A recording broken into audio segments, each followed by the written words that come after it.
Akmal Marhali sebut timnas Indonesia 99,99% lolos ke putaran ketiga kualifikasi Piala Dunia 2026. Hilang misterius dari timnas Indonesia, pelatih Bristol Rovers ungkap kondisi Elkan Bagot. Media Malaysia tak terima ranking FIFA timnas Malaysia disalip timnas Indonesia. Kalau memang hebat, coba lawan Korea Selatan. Kabar baik untuk Shin Tae-yong, winger timnas U23 Indonesia sudah pulih dari cedera panjang.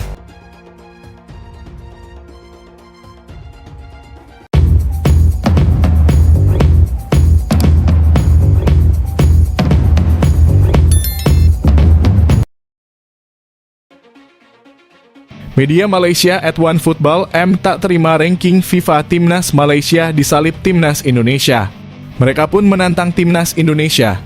Dalam tantangannya ini, jika timnas Indonesia memang hebat, coba gelar laga uji coba kontra timnas Korea Selatan.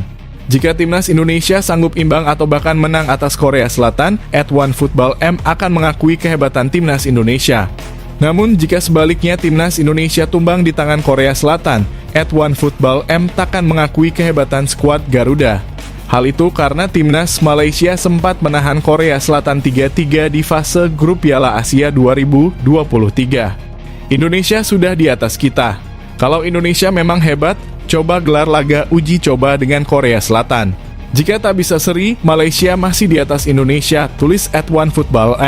Di FIFA Matchday Maret 2024, timnas Indonesia dan Malaysia sama-sama melakoni 2 pertandingan kualifikasi Piala Dunia 2026 zona Asia. Sebelum menggelar pertandingan, Malaysia menempati peringkat 132 dunia, unggul 10 anak tangga dari timnas Indonesia. Namun setelah timnas Indonesia dan Malaysia sama-sama menggelar 2 laga, ranking FIFA kedua negara ini langsung berbalik. Timnas Indonesia tercatat 2 kali menang atas timnas Vietnam di Matchday Group F kualifikasi Piala Dunia 2026 zona Asia. 2 kemenangan ini menghasilkan 30,04 poin bagi timnas Indonesia di ranking FIFA. Alhasil, skuad asuhan Shin Tae-yong ini naik 8 posisi dari peringkat 142 ke 134 dunia. Bagaimana dengan timnas Malaysia? Akibat 2 kali kalah dari Oman di Matchday Group D, skuad Harimau Malaya turun 4 posisi dari peringkat 132 ke 136 dunia.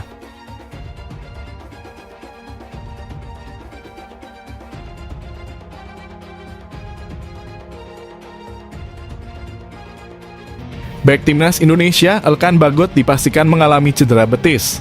Sebelum jeda internasional, Elkan masih bermain untuk Bristol Rovers pada tanggal 16 Maret lalu saat melawan Lincoln City. Namun saat pemanggilan pemain ke timnas Indonesia, sosok Elkan tidak kunjung merapat. Sampai laga kedua melawan Vietnam, Shin Tae-yong memastikan pemain andalannya tersebut absen. Pelatih Bristol Rovers Matt Taylor menjelaskan Elkan Bagot ternyata masih bermasalah dengan betisnya. Kondisi ini membuatnya tetap bertahan di klub. Matt Taylor ingin agar Elkan bisa fokus menjalani sesi pemulihan. Elkan Bagot tidak ikut serta dalam laga internasional karena masalah pada betisnya, kata Matt Taylor dilansir dari laman resmi klub. Namun dari daftar pemain yang tidak tersedia yang kami miliki sebelum jeda internasional, saya rasa tidak ada yang akan segera kembali, tegas Matt Taylor. Elkan Bagot sebelumnya diproyeksikan untuk menjadi rekan duet Jay Itzes saat melawan Vietnam lalu. 2 pemain dengan postur tinggi ini akan sangat membantu timnas saat menghalau duel udara dari lawan. Namun, karena Elkan absen, maka Shin Tae-yong harus merombak formasi.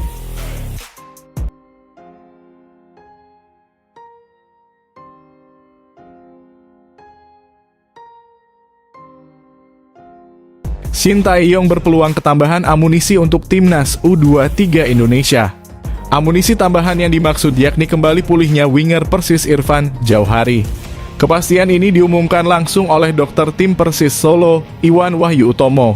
Irfan Jauhari sudah mengikuti prosedur dari timnas untuk mengikuti tes di Jakarta. Ia berhasil menjalani dengan hasil yang baik sehingga ia bisa kembali berlatih bersama tim, kata Iwan Kamis kemarin. Kembalinya Irfan Jauhari tentu bisa menjadi opsi tambahan untuk timnas U23 Indonesia. Sebagai informasi, skuad Garuda Muda dijadwalkan tampil di Piala Asia U23 2024 di Qatar pada pertengahan April mendatang.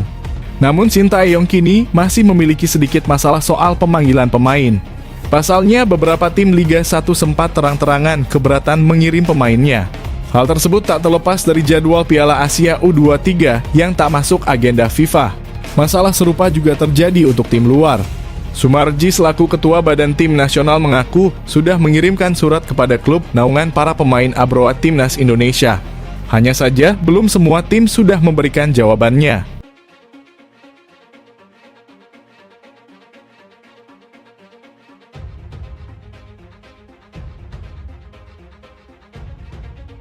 Pengamat sepak bola tanah air Akmal Marhali optimis soal peluang timnas Indonesia lolos ke putaran ketiga kualifikasi Piala Dunia 2026.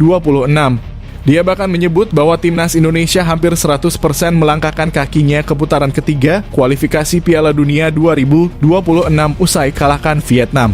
Berkat kemenangan ini juga timnas Indonesia makin mantap mengisi posisi 2 di klasemen sementara grup F. Mereka mengoleksi 7 poin pada klasemen grup F. Peluang timnas Indonesia pun bisa dibilang sangat besar ketimbang Vietnam yang saat ini berada di posisi 3 dengan 3 angka. Di sisa 2 laga, timnas Indonesia akan melawan Irak pada 6 Juni dan Filipina 11 Juni 2024.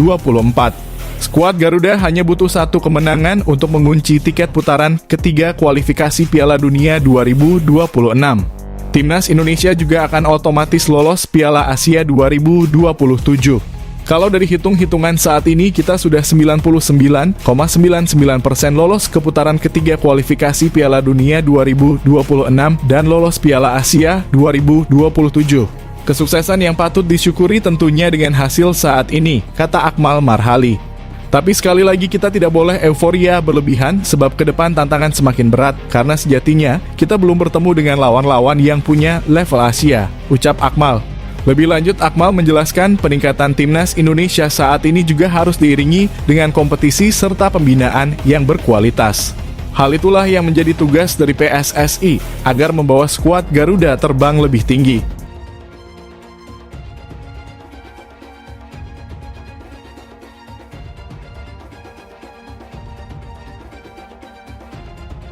Fokus persiapkan timnas Indonesia U23, Shin Tae-yong tak bisa jumpa klub Liga 1 bahas pemanggilan pemain. Pelatih tim nasional Indonesia U23, Shin Tae-yong mengonfirmasi tak bisa berjumpa perwakilan klub Liga 1 untuk bahas pemanggilan pemain. Hal itu dikarenakan Shin Tae-yong sudah harus langsung fokus mempersiapkan timnas Indonesia U23 yang akan tampil di Piala Asia U23 2024 di Qatar. Piala Asia U23 2024 akan berlangsung pada 11 April sampai 3 Mei 2024.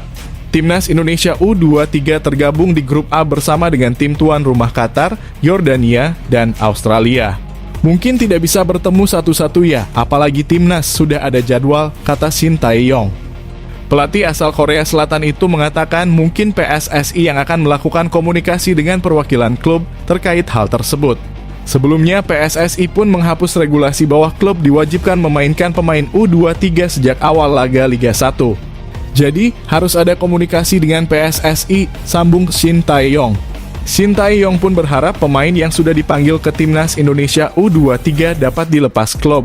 Pasalnya, pihak klub pasti akan mencoba mempertahankan pemainnya mengingat Piala Asia U23 bukan agenda FIFA. Itu berarti turnamen Piala Asia U23 digelar ketika tidak ada jeda internasional. Hal itu berarti kompetisi domestik tetap akan bergulir. Semoga klub bisa kerjasama untuk melepas pemain yang dipanggil ke timnas, tegas Shin Tae-yong.